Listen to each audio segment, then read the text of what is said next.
can talk to, some of them you can't. Right. And you know what, man? You mentioned your history a few times. Let's start at the beginning. You're originally from Peru, and you were raised in Harlem. Talk to me about those two places. Introduce my listeners, my supporters, to those situations, and then we'll move forward. Okay. So, in Peru, you have to understand, for people that, I've always been able to have such honest conversations with individuals because I'll go to any place and I'll just tell them, well, they ask me what this is about. So I'll be in a neighborhood that's totally Mexican on the West Coast, and I'll ask them, what's Harlem like? You know, what was it like growing up with just nothing but black people around you all the time? And I'll be really honest with them. And then I go to a place in Harlem, I go someplace in Louisiana or down south in Atlanta, and I'll be like, kids, ask me anything that you normally wouldn't ask. And the kids will be like, yo, how come Latino people, some of them are so racist? And I'll tell them the exact answer, because this is the only way we can have progress in the community, to be honest with ourselves. So as an indigenous person from Peru, I have a little bit of African ancestry in me. Mm-hmm. And, you know, some of the members of my mom's family look super, they have those features. And what people don't understand is that Latin Americans invented the racial tier system, people. For y'all that are listening to H-Rap show, this is how bad it is. They invented a racial tier system in which what they called criollos, right? So these were people who were white Europeans who were born here. They were the top tier of the society. But above them were what people call peninsulares, which were white people from Europe who were actually born in Europe. Then they had all these subcategories of people that were not considered 100% human beings. So when we get to Dred Scott, we're already 400 years behind what the Spanish and the Portuguese have been doing. Mm-hmm. Right? So they invented these racial structures. People call mestizo, right, which is a combination of an indigenous person and a white person. Then they would have what they call a mulatto, right? So that's a racist term, because the mulatto was meant to symbolize the horse, right, mm-hmm. and a donkey combining, and its union being a mule, an animal that's born sterile. Therefore, the word being mula, which is the Latin word for mule, and then mulatto being the translation that comes up. And then there was morisco, and then they had a series of other ones which ascribed to people from an Asian society. So that's why when a black person who's super dark will go to a certain country, they'll feel like they're being discriminated on even more so. But what they realize is when they go there, the people who would normally be quote-unquote black in American society, like a light-skinned black person, has benefited from the racial tier system in Latin America. So therefore, they've always felt not no race, but like it's like getting punched in the face with the headgear from the Olympics.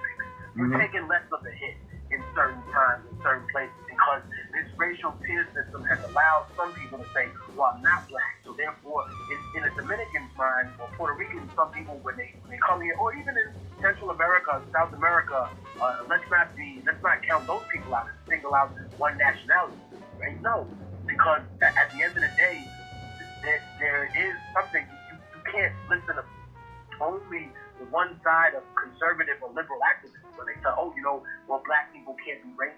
Well, absolutely they can. It's called colorism. How Europeans maintain that. That's why there are Latino, quote-unquote Latino people who are black, and they can't identify with that. Well, they have indigenous roots, and they're Native American, but they don't see that, and they refuse to see that, because they're not proud of it, because they've been taught that that's the lowest on the tier, that that's the worst thing you can be. And I'm here to tell people that that's a lie, and you were taught a lie, and you were taught a fundamental principle of self-devaluation. And whatever I can do to break that, whatever I can angle in the music and the art that I make to show people how that's a clever disguise, and how it enables the people to not see who the real villain in the society is, and who's really pulling the strings, then that's just my job, brother. And hey, if I can do it the right way, I'll do it the right way. If I gotta do it by bending the rules, then we gonna bend the rules, man. We gonna get to where we gonna get to. And you know what? To me, there's no such thing as bending the rules when you fight evil, because you fight evil. The rules are already bent.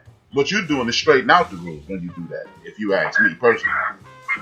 Now, as you stated, like with this tier system or this caste system, as they call it in India, you said you got darker people in your family. How does that work in the family situation? Is it a lot of tension there, or what's going on? Well, I think it varies because, for example, some people have different experiences when they come to this country.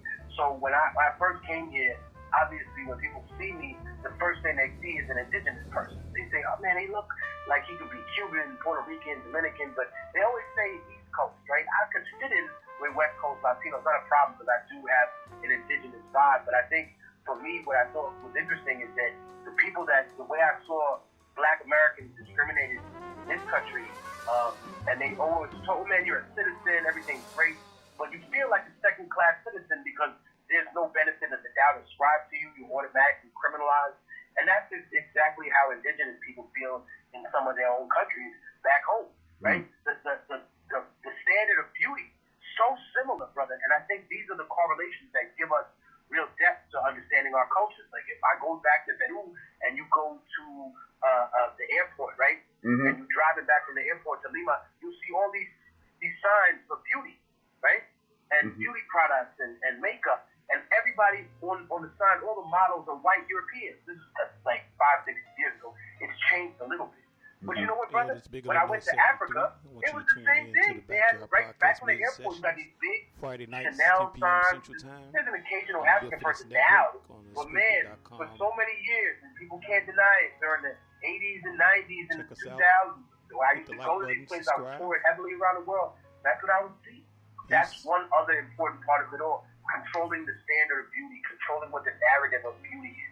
Who's to say what beauty is? Who's to say that you've decided that we're ugly now and we have no value in ourselves? And that's part of us trying to act like you. And I think that, I've never ascribed to the idea that just being from a certain race gives a person a devilish nature. I think that takes away responsibility from the philosophical aspects of what they ascribe to. If you out here and you're doing wrong, you have to own that. You know what I mean? It's not like, oh man, these people they come from a wicked society. Yes, absolutely.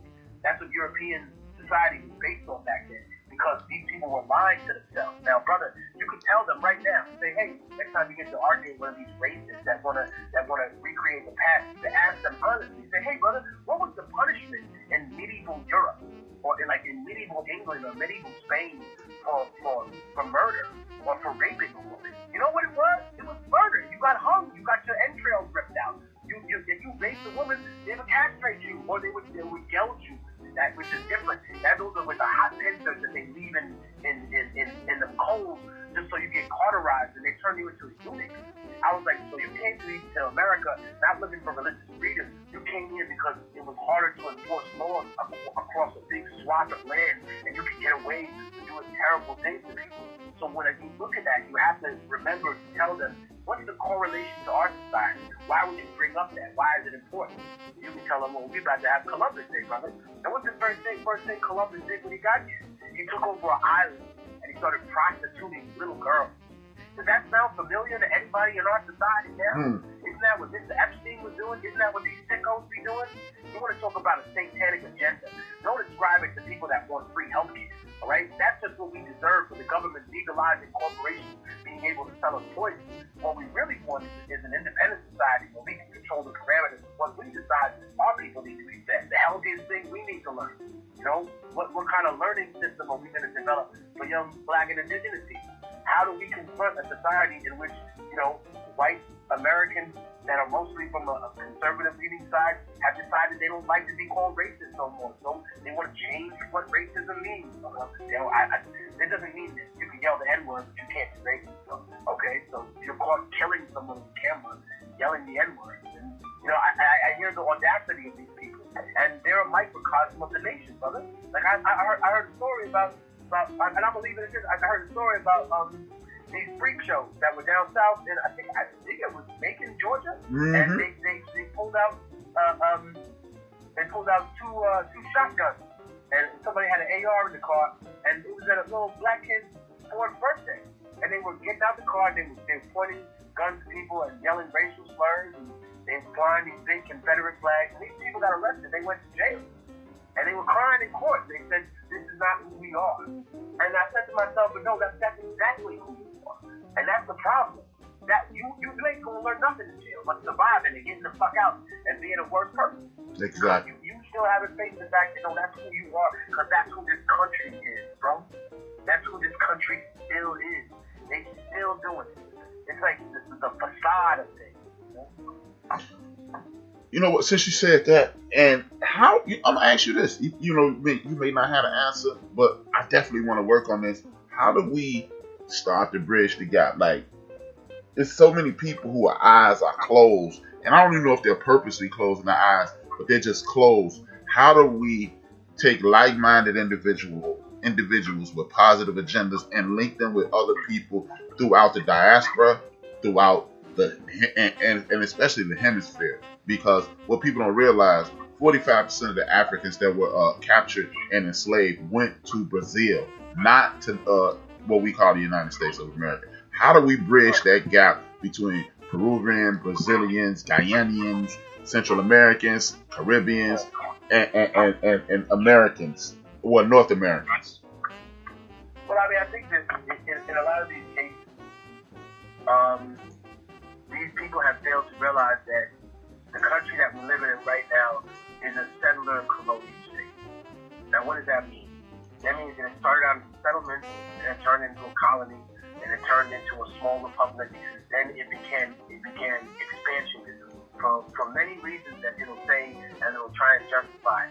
But it is no different than the caliphate when it started. It is no different than Rome. It is no different than any other empire.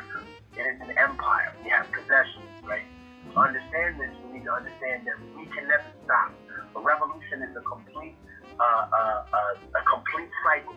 But once the cycle is completed, the ball don't stop rolling, right? Even if you decide, even if we get a platform, and this, I'm not trying to change the subject and change the No, keep going. But I'm saying, even if we do get to the platform, prepare for the counterattack immediately, right? The activists that were in Ferguson, when I was there, and I happened to be a guest of the activists and the people that were there, they were very, very, very open about their struggle and saying, hey man, there's people coming after us, you know, motherfuckers getting.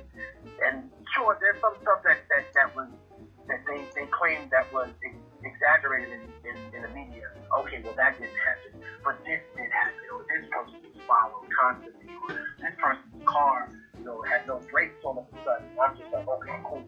So just remember that, you know, the idea that the Romans had, that politics is an extension of war by another means, is still 100% true.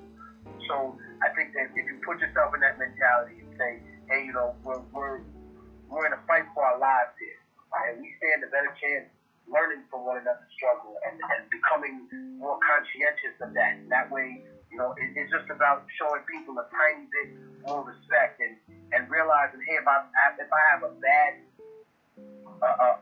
interaction with one of these people, or I feel negatively about it, that shouldn't make me throw this whole thing away, because that's how these motherfuckers got this continent in the first place. Right? What did a Buffalo Soldier get the people that were here? Nothing. The honor to die in some other empire war, right? And then what is being a little good Indian scout get you hang around the forts?